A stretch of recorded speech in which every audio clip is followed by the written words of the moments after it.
So the quick rundown of how it happened. I was out with family at a little local festival, and Marty sent me a message. Marty doesn't he's not on Messenger. He doesn't do that a lot. So I never saw it. I wasn't looking for it and I never saw it until I got home. And the message was essentially, Jeanne, you can visit me in the hospital if you like. And so I'm like, oh my God, really? What's the address? How do I get there? What are the visiting hours and all this stuff? And then I didn't hear back. And it was like so quiet. And I'm like, do I wait? What do I do? I want to go see him right away. So anyway, the next day, I was sort of glad that OTech Pros was canceled because otherwise I would have been really sad about missing it because I thought, you know what? I haven't heard back. I'm just going to go. I'm just going to go. And he invited me. I felt comfortable doing that.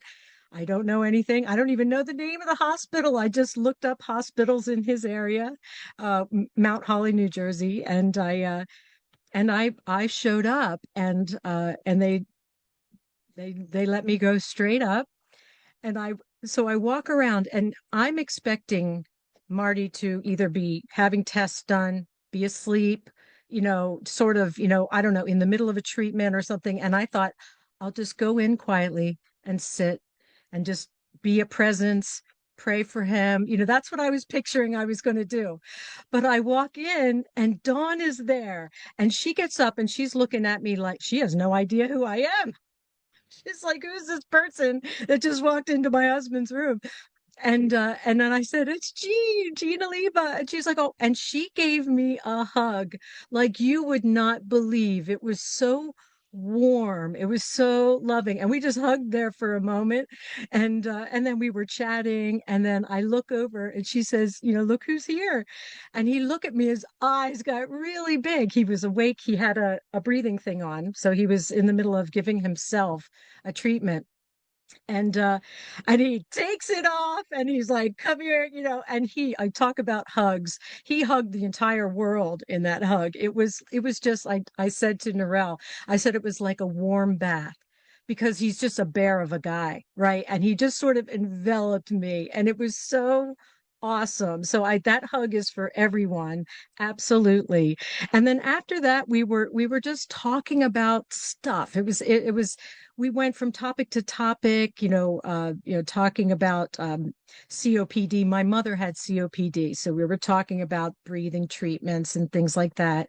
I talked to Dawn for a long time, talking about family, that kind of thing. And anyway, it was such a blur because I was just so darn happy to see him looking so good.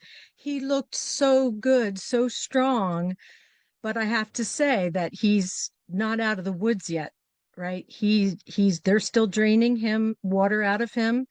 And he still has to do the breathing treatment. So he had the little nose thing in. And and so I think the plan is for him to go to rehab on Monday if all goes well.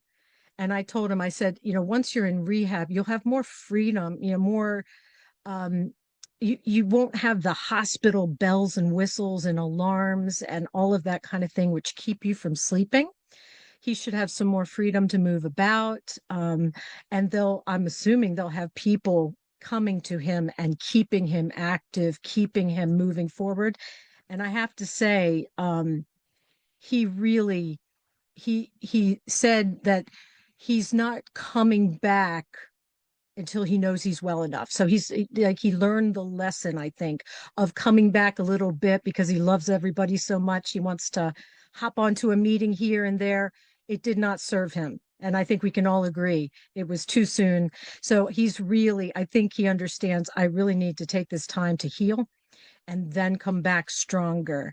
And so it was just such a nice visit. And then his daughter showed up. I think it's Kristen, forgive me if I got her name wrong. And I was like, oh, well, let me go now, so you can spend time with family. And he said, you are family. And it was just so, and that message is for all of us. It was just such a nice thing. So anyway, I stayed for a few more minutes and then I could tell he was starting to get tired.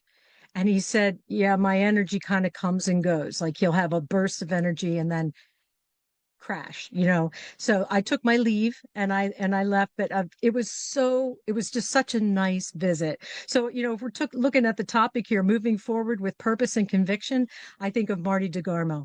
He is moving forward. He's getting himself healthy like we all should be. He's focused on the goal.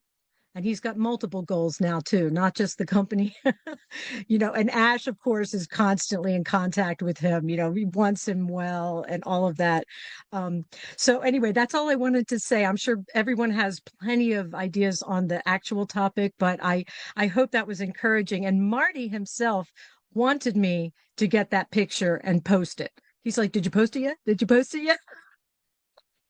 And I don't know that he realized how many people would see it and be encouraged by it. So anyway, thank you guys so much. It was an honor to Oh, go. I was so glad. I live so close to him. That's the whole reason, is that I live within like an hour and a half. So it wasn't like I took a flight or it was a big burden on me. It was a short, in my opinion, very short drive. And I was just absolutely honored to do it. So anyway, thank you, Comfort.